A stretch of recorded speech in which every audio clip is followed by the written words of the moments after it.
Good morning friends. तो friends अब हम लोग इस कंसेप्ट को पढ़ेंगे, preparations of consolidated balance sheet.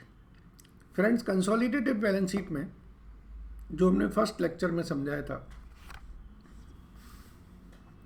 कि हमारे पास होल्डिंग कंपनी और सब्सिडी कंपनी की बैलेंस शीटें दी रहेंगी। अब हमें दोनों बैलेंस शीटों को मर्ज करना होता है। तो यहाँ ध्यान देने वाली बात है, एक तो परसेंट एक है, जितना परसेंट हमने स्टेक लिया है उतना मर्ज करें, तो जो प्रैक्टिकली पॉसिबल नहीं है। तो फिर हम क्या करते हैं कि हम पूरी एसेट्स और पूरी लाइबिलिटीज़ को ऐड कर लेते हैं और उसके बाद जो आउटसाइडर का क्लेम है उसे हम अपनी कंसोलिडेटेड बैलेंस शीट में एक लाइबिलिटी की तरह शो करते हैं।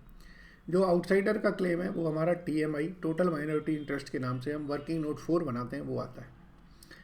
फिर अगला कॉन्सेप्ट है elimination of intra group transaction. ये आप लोग कई बार समझ चुके हैं, जो आपने अमलगमेशन में समझा होगा कि अगर हमारी इंटरओइंग है, जैसे होल्डिंग कंपनी और सब्सिडी कंपनी के बीच में कोई ट्रांजैक्शन है, होल्डिंग कंपनी के यहाँ वो मान लीजिए डेटर है और सब्सिडरी के यहाँ वो क्रेडिटर है। तो जब सब्सिडी को हम होल्डिंग कंपनी के साथ जोड़ लेंगे तो वो डेटर और क्रेडिटर बेसिकली एक ही बैलेंस शीट में शो हो रहे हैं, तो उन्हें हम रिमूव कर देंगे, मतलब डेटर और क्रेडिटर से वो अमाउंट दोनों में से कम कर देंगे। Similarly bills payable, bills receivable का होता है। एक इसमें और कंसेप्ट आता है जिसमें आता है स्टॉक, जो अनरियलाइज प्रॉफिट है। सपोज करिए होल्डिंग कंपनी ने सब्सिडी कंपनी को कोई स्टॉक मटेरियल बेचा हो जिसमें होल्डिंग कंपनी ने प्रॉफिट कमाया है। अब कंसोलिडेशन में वो स्टॉक वापस कंसोलिडेटेड बैलेंस शीट में आएगा। मतलब कंसोलिडेटेड बैलेंस शीट में आपके पास ऐसा स्टॉक इंक्लूड है जिसका प्रॉफिट P&L में भी इंक्लूड है, तो हम दोनों को रिमूव कर देंगे। एक बार ये थ्योरी थोड़ी सी पढ़ लेते हैं, उसके बाद एक क्वेश्चन करेंगे और इसको समझेंगे। So preparation of consolidated balance sheet. While preparing the consolidated balance sheet, assets and liabilities of the subsidiaries companies are merged with those of holding company. Share capital and surplus, reserve and surplus are apportioned between holding company and minority interest.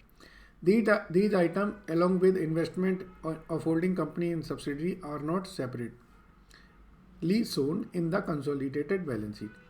तो ये चीज़ें अलग से show नहीं होती हैं, ध्यान दीजिएगा। The net amount resulting from various computations, जो हम लोग करते हैं वो हम शो करते हैं, ठीक है जी। ऐसे elimination of intra group transactions हैं। So in order to present financial statement for the group, paragraph 16 of AS21 states that intergroup balances and intergroup transaction resulting unreleased profit should be eliminated in full. So unreleased losses resulting from should also be eliminated. तो इसी तरीके से हम लोग इंटरगोइंग को भी adjust करते हैं। चलिए क्वेश्चन हम लोग देखते हैं, आपको समझ में आएगा।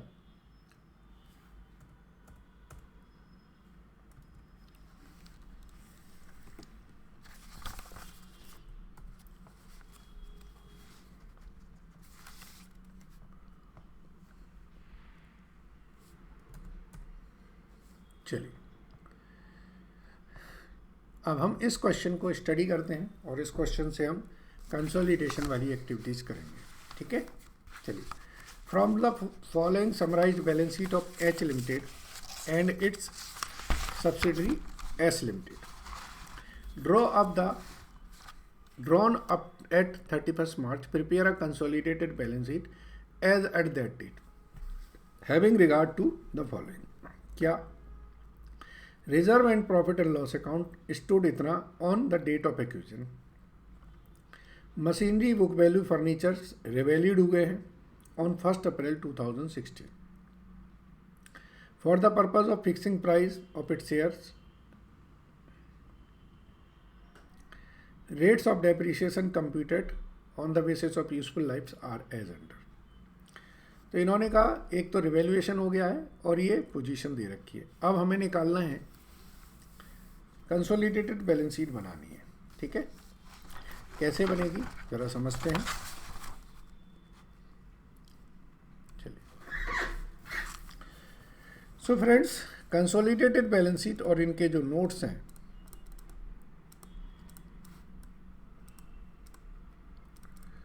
वो तो हमारे सबसे पहले बन जाएंगे।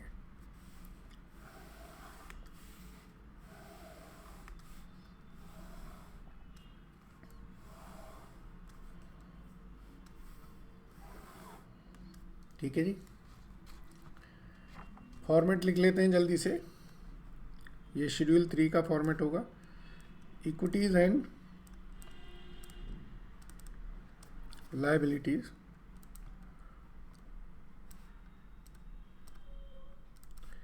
Share holders fund,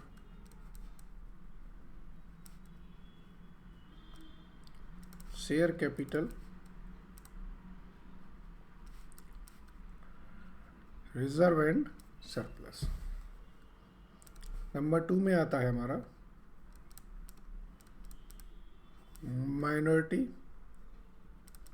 interest. Number 3 balance sheet देख लीजिए, अगर लोन वगैरह दे रखे हैं तो करंट लायबिलिटीज से पहले नॉन करंट लायबिलिटीज आएगा, नहीं तो हम सीधा करंट लायबिलिटीज लिखेंगे। ठीक है जी, तो करंट लायबिलिटीज में आपके जो ट्रेड पेबल वगैरह हैं वो आ जाएंगे। फिर लिखेंगे हम एसेट्स। एसेट्स में नंबर 1 पे आते हैं नॉन करंट एसेट्स। इसमें ये आता है फिक्स्ड एसेट्स। इसमें नंबर 1 पे होगा टेंजिबल, नंबर 2 पे इंटेंजिबल। सही है। नंबर 2 आएगा आपका, बी आएगा आपका other non current assets, number 2 पे करंट एसेट्स। ठीक है जी, अगर कोई है तो। इसके बाद ये बैलेंस शीट हमारी ये टोटल है टैली हो जाएगी।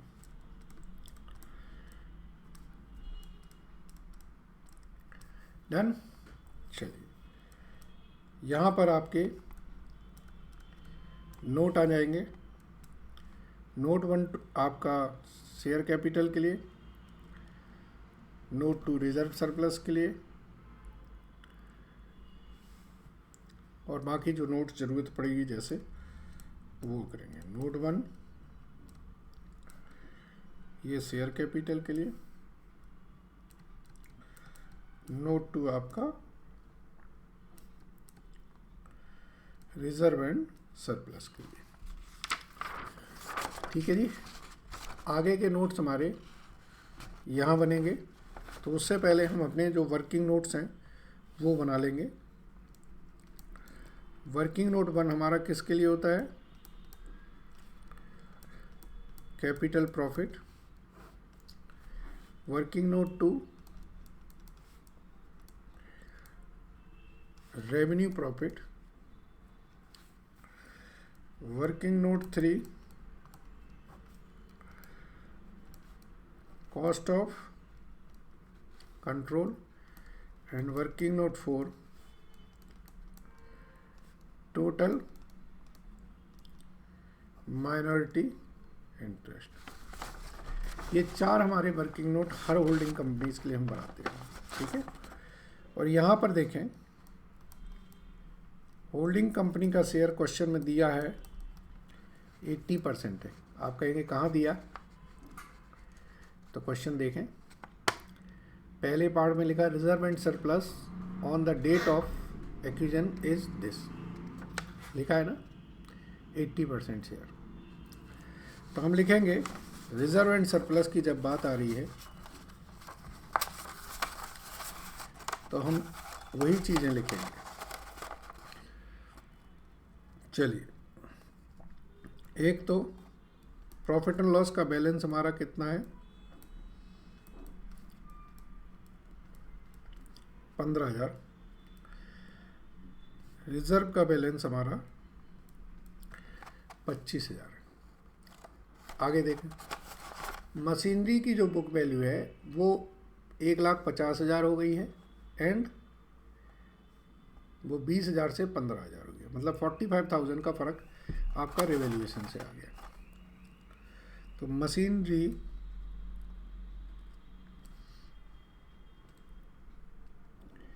रिवैल्यूड हुई तो 50,000 बढ़ गए। और दूसरा हमारा क्या रिवैल्यूड हुआ था, फर्नीचर, तो 5,000 हमारे उससे कम हो गए। तो टोटल हो गया हमारा 85,000 कैपिटल प्रॉफिट। इसमें होल्डिंग कंपनी का शेयर आ जाएगा और एमआई का शेयर आ जाएगा। 80%, 20%, 20% 17,000, 68,000। यहाँ तक क्लियर है? चलिए अब आगे बढ़ते हैं।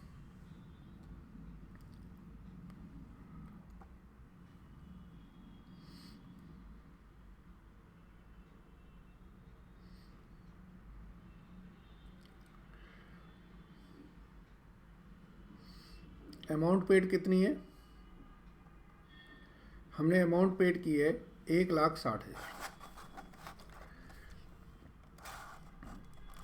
एच लिमिटेड की बैलेंस शीट में दिख रही है। ठीक है जी। अब रेवेन्यू प्रॉफिट के एडजस्टमेंट करने हैं, कर लेंगे। इसमें से आप माइनस करें face value of share capital. 1,00,000 का 80% होता है 80,000। And share in capital profit 68,000। Plus में आ रहा है 12,000। This is our goodwill. ठीक है। माइनॉरिटी इंटरेस्ट की बात करें तो face value of share capital 20% से ये 20,000 आ जाएगा। Share in capital profit 17,000। अब हमें रेवेन्यू प्रॉफिट को समझना है। तो फ्रेंड्स, रिजर्व का बैलेंस हमारा कितना हो गया? अब हो गया 75,000। और प्रॉफिट और लॉस का बैलेंस हो गया 25,000। एस लिमिटेड की बात कर रहे हैं। तो रिजर्व जो इंक्रीज हुए वो 50,000 से इंक्रीज हो गए और प्रॉफिट एंड लॉस इंक्रीज हुआ 10,000 से। ठीक है ना? तो बेसिकली ये 60,000 रुपये का हमारा एक तरह से प्रॉफिट अर्न हो गया। अब हमें एडजस्टमेंट करने हैं, वो है डेप्रिसिएशन के। अगर हमारी एसेट्स बढ़ गई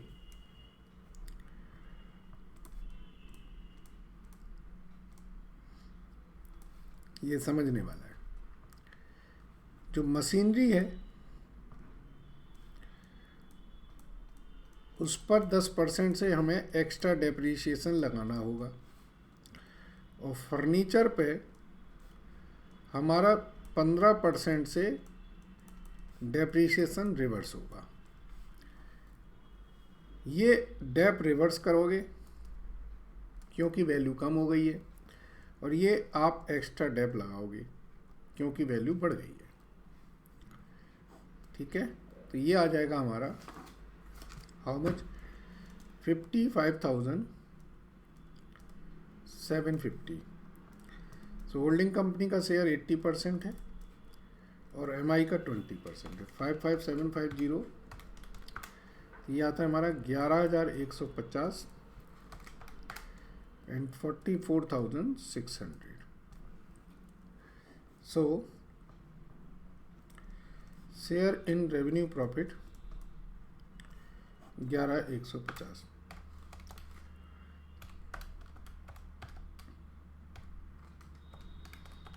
So this will be 48,150। ठीक है जी। अब ये 48,150 ये हमारा वर्किंग नोट 4 से यहाँ आ जाएगा। सही है। मेरे ख्याल से अब पूरी बात क्लियर है, समझ में आ गई है।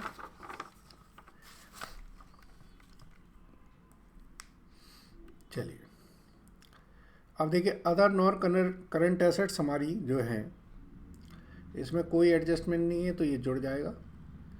तो अदर नॉन करंट एसेट्स हमारी हो जाएंगी 440 प्लस 150 की, तो ये हो जाएंगी हमारी 5,90,000।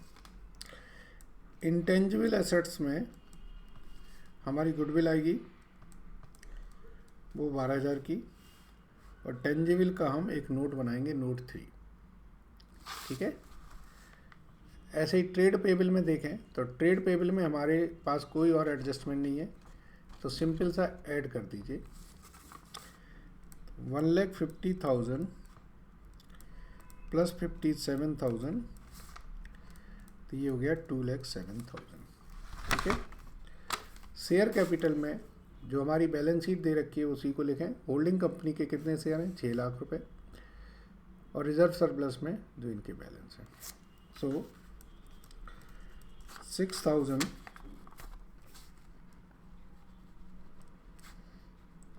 Equity shares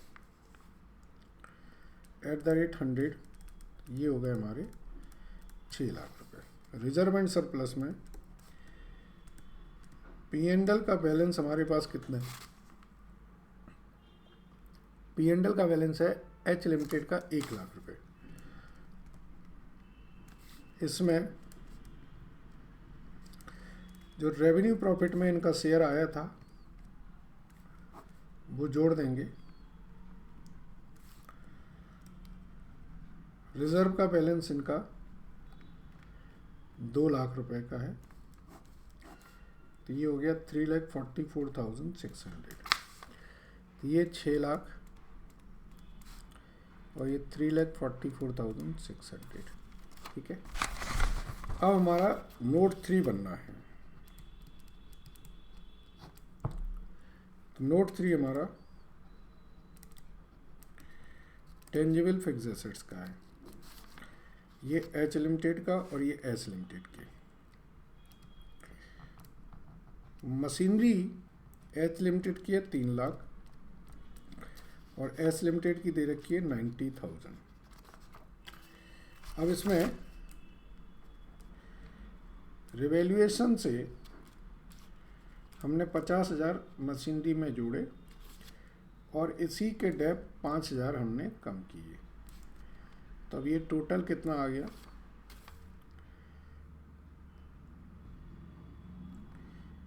4,35,000। ऐसे ही हम फर्नीचर की बात करते हैं तो फर्नीचर H लिमिटेड का है 1.5 लाख, S लिमिटेड का है 17,000। इसमें 5,000 हमारे कम हुए और 750 रुपये इस पर डेप का इम्पैक्ट हमने हटाया, तो ये आया 12,750। 447,750।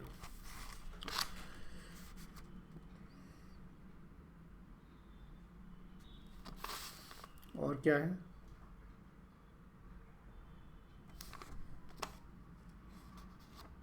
नहीं, 1,50,000 ये भी है ना, इसको जोड़ेंगे तो ये 162 हो जाएगा, तो ये 597 होगा। तो ये है हमारा 597,750। ठीक है। इसका टोटल आएगा 1199,750। इस तरफ का भी टोटल आएगा 1199,750। तो फ्रेंड, आपने समझा कि भाई इसमें ये 4 वर्किंग नोट हर जगह हम बना रहे हैं, और ये वर्किंग नोट आपके होल्डिंग कंपनी की समझ लीजिए ये आत्मा है। अगर आपको ये वर्किंग नोट अच्छी तरह बनाने आते हैं तो समझ लीजिए होल्डिंग कंपनी में आपको कोई हिला नहीं सकता है। ठीक है। Thank you very much.